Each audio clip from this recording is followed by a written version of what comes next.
The knock came at exactly 12 a.m. midnight, 3 sharp raps, then nothing, like whoever was on the other side had used up all their courage on those 3 knocks and had nothing left over. I opened the door and found Renata standing there, soaked through. Mascara tracked down both cheeks in gray lines, a duffel bag slung over one shoulder like she'd packed it in under 5 minutes. Behind her, the streetlight buzzed and flickered, and the rain was coming down in that steady, relentless way it does in Portland in November, the kind of rain that doesn't announce itself, just settles in and stays. I had nowhere else to go, she said. That was my ex-sister-in-law, standing on my porch at midnight, and that was the night that unraveled everything I thought I understood about family, loyalty, and the lines we draw around who we're allowed to care about. My name is Owen Marsh. I'm 38, I restore vintage furniture out of a workshop behind my house, the kind of work that smells like linseed oil and sawdust and doesn't pay much but lets me sleep at night. I was married to Renata's older sister, Camille, for 6 years. We divorced 18 months ago. No drama, no affair, just 2 people who'd slowly stopped recognizing each other across the dinner table. Camille wanted a life in the city, more ambition, more noise. I wanted quiet Saturdays and a workshop full of half-finished chairs. We split the way tired people split, with paperwork instead of shouting. Renata was 27, 5 years younger than her sister, working as a veterinary technician across town. During my marriage, she'd been the one member of Camille's family who never treated me like an accessory to her sister's life. She used to show up unannounced with takeout containers and terrible reality TV recommendations, crash on our couch after long shifts, argue with me about whether dogs actually understand English. When Camille and I divorced, I assumed that relationship, like most in-law relationships, would quietly dissolve. You lose the marriage, you lose the family that came attached to it. That's the rule nobody writes down but everyone understands. So when I opened my door and found her standing there at midnight, my first thought wasn't relief or curiosity, it was fear. Something had to be seriously wrong for Renata to end up on my porch instead of anywhere else in her life. I stepped back and let her in without asking a single question. That felt important somehow, not making her explain herself before she'd even taken off her wet shoes. She sat at my kitchen table, the duffel bag at her feet, hands wrapped around a mug of tea I made without being asked, and for a long time she didn't say anything at all. I let the silence sit there. I've learned that people tell you what happened when they're ready, not when you're curious, and pushing only makes them close up faster. Eventually, in a voice scraped thin from crying, she told me. Her roommate of 3 years, Priya, had decided to move in with her boyfriend, effective immediately, as in tonight, as in Renata had come home from a double shift to find half the furniture already gone and a note taped to the fridge instead of a conversation. The lease was in Priya's name. Renata had 30 minutes to grab what mattered before Priya's boyfriend's truck came back for the rest. I called my mom first, she said, staring into the mug like it might have better answers than she did. She said I could stay, but only if I promised to reach out to Camille and patch things up, because apparently my not talking to my sister is making holidays difficult. She laughed, but it had no humor in it. I haven't spoken to Camille in 8 months. I'm not about to fix that at midnight with a duffel bag and nowhere to sleep. What happened between you two? I asked, then immediately regretted it, pushing exactly the thing I'd told myself I wouldn't push. Renata's jaw tightened. She said some things about you during the divorce, things I didn't agree with. I told her so. She didn't like that. She looked up at me then, something careful and unreadable in her expression. I'm not going to get into details tonight. I didn't know where else to go that wouldn't come with strings attached. I made up the guest room without a word, fresh sheets, an extra blanket, a lamp left on low so she wouldn't wake up disoriented. I told her to stay as long as she needed. She thanked me quietly and disappeared down the hall, and I sat alone in my kitchen for a long time after, turning the whole strange evening over in my head, wondering what I'd just agreed to. What I didn't know that night, what I wouldn't understand for weeks, was that Renata had options. A coworker had offered a couch. Her mother's spare room, strings attached or not, was still an actual bed. She'd chosen my door anyway, out of every possibility available to her, and I was too tired and too surprised that night to ask myself why. The next 2 weeks reshaped the house in small, quiet ways I almost didn't notice happening. A cactus appeared on the kitchen windowsill. My spice rack, untouched since Camille moved out, got reorganized into something that actually made sense. Renata started leaving for early shifts and coming home smelling like antiseptic and dog fur, and somewhere in between she'd started cooking. Actual meals, not the sad bachelor rotation I'd been surviving on. We fell into an easy rhythm on the back porch most evenings, her still in scrubs, me still covered in sawdust, talking about everything except the two people who connected us in the first place. She told me about growing up the backup daughter, always compared to Camille's grades, Camille's boyfriends, Camille's 5-year plan.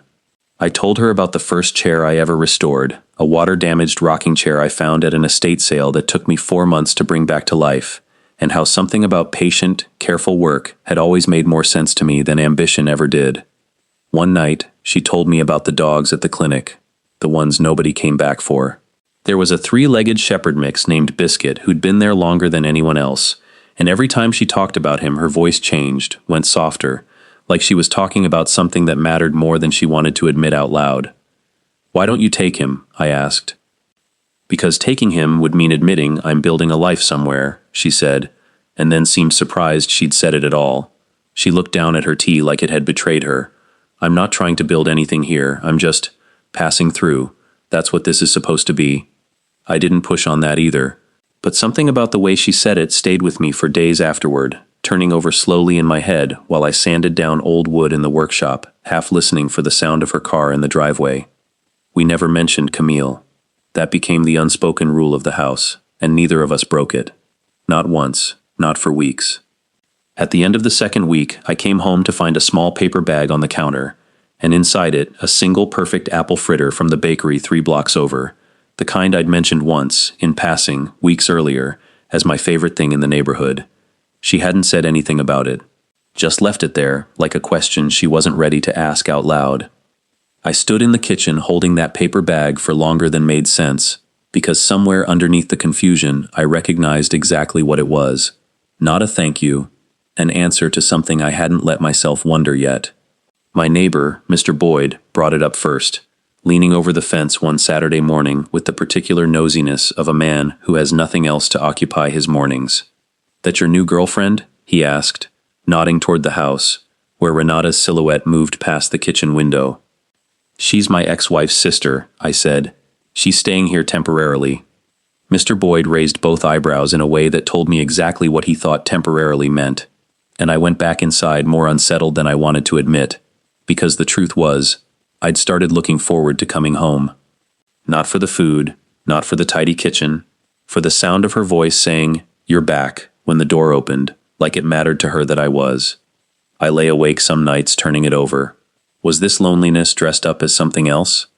Leftover need from the divorce I hadn't actually processed? Or something real, something I didn't have a name for and wasn't sure I was allowed to want? One evening, reaching past her for a dish towel, my hand brushed hers at the sink. We both froze for exactly 3 seconds, then pulled back like the contact had physically shocked us. Neither of us mentioned it. Neither of us needed to. She never said thank you out loud.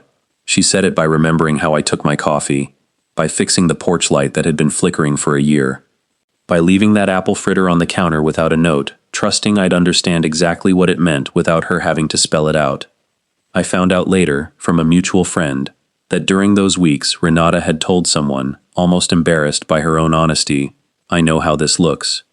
I know it's complicated, but this is the first place I've felt like I could exhale in years." She hadn't meant for me to hear it. I heard it anyway, secondhand, and it rearranged something in my chest that I hadn't realized was still unsettled.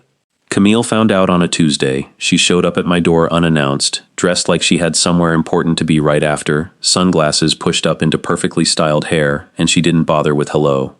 "Is it true?" she said. "Renata's living here?" She needed a place. I had one. "You had a place," Camille repeated, like the words themselves were an accusation. "My sister. In my ex-husband's house." She never raised her voice. That was the thing about Camille. She never needed to. She just got quieter and more precise, each word landing exactly where she aimed it. "Do you understand what this looks like, Owen? What people are going to say? You couldn't just let this family go, could you? Had to keep a piece of it for yourself?" Behind her, in the hallway, I saw Renata appear, arms crossed, jaw set. Camille turned to her sister next, and her voice dropped into something almost gentle, which somehow made it crueler. Is this really where you've landed? Playing house with my leftovers? I watched something in Renata's face go very still, the particular stillness of someone absorbing a hit and refusing to let it show. She didn't answer. She turned and walked back down the hallway, and I heard her bedroom door close, quiet and final. I looked at Camille standing in my doorway and felt something in my chest go tight and cold. You gave her 30 minutes to pack her life into a bag once too. Back when you two used to fight over the apartment split, I said, keeping my voice level, though it cost me something to do it. You don't get to show up now and lecture either of us about what this family owes you. Camille's jaw tightened, and for a second I thought she might say something honest. Instead, she turned and walked back to her car, heels clicking against the wet pavement, and drove off without looking back. That night I found Renata's duffel bag sitting packed on her bed, zipped, ready. I knocked. She didn't answer at first, and I sat down on the floor outside her door and talked through the gap beneath it. I don't fully understand what's happening between us, I said. But I know that for the first time in 18 months, I've been looking forward to coming home. Don't leave because of what she said. If you're going to go, go because you actually want to, not because someone convinced you that what you feel is something to be ashamed of. A long silence. Then the lock turned. She opened the door, eyes red, and looked at me for a long moment before she stepped back, leaving the bag exactly where it was. She didn't carry it out. That was all, and it was enough. We didn't rush anything after that. No dramatic declarations, no performance for anyone else's benefit, just a slow, careful honesty neither of us had expected to find standing in a kitchen at midnight. Months passed. The whispers in the neighborhood eventually ran out of fuel, the way gossip always does when the people at its center simply refuse to perform outrage on command. Camille didn't call again. That silence, oddly, felt like its own kind of peace. Renata brought Biscuit home on a Saturday in February, the three-legged shepherd mix hopping awkwardly out of her car, sniffing at the porch steps like he already sensed something had shifted for him too. She didn't ask permission. She just showed up with a leash and a bag of dog food and a look on her face that dared me to say something about it. I didn't. I built him a ramp for the back steps that weekend instead, out of scrap oak from the workshop, and she watched me do it without saying much, just standing in the doorway with her arms crossed and something soft in her expression that she didn't bother hiding anymore. At the 6-month mark, her mother finally called, not to apologize exactly, but to ask, cautiously, if she could come for a visit. Renata said yes, and when her mother arrived and saw the two of us moving around the kitchen together, easy and familiar, stepping around each other without needing to think about it, she went quiet for a long moment. Then she said, simply, "Well, I suppose I was wrong about what you needed. It wasn't much." But from her mother, it was everything. Camille moved to Seattle that spring, and the distance did what proximity never could. It let the whole situation breathe. Let people stop treating our life together as a scandal in progress and start treating it as just a life, ordinary and quiet and ours. The duffel bag still sits folded in the closet, unused, a little dusty, a small quiet monument to a night neither of us saw coming. Some mornings I catch Renata looking at it when she's grabbing something else off the shelf, and I wonder if she's thinking what I'm thinking, that the bag was never really about having somewhere to sleep. It was about finally choosing, out of every option available, the one door she actually wanted to walk through. What I've come to understand from that midnight knock onward is that the people who show up for you rarely arrive on the schedule or in the shape you expected. Sometimes it's not the person the story was supposed to be about. Sometimes it's the one who was quietly paying attention the whole time, the one who finally runs out of other options and, in that moment of having nothing left to lose, tells you the truth. I still restore furniture out back. Renata still comes home smelling like antiseptic and dog fur most evenings, and there's still an apple fritter on the counter more often than either of us mentions out loud. Biscuit sleeps at the foot of the bed now, ramp worn smooth from months of use, and some nights I lie awake just listening to the house settle around the three of us, thinking about how close I came to never opening that door at all. Have you ever let someone in knowing it would complicate everything, and chosen them anyway? If you were in Owen's position, would you have opened that door? If this story reached you, hit like, subscribe, and tell me in the comments, because somewhere out there, someone is standing outside a door at midnight, terrified to knock, and I promise you, sometimes the person on the other side has been waiting far longer than you think.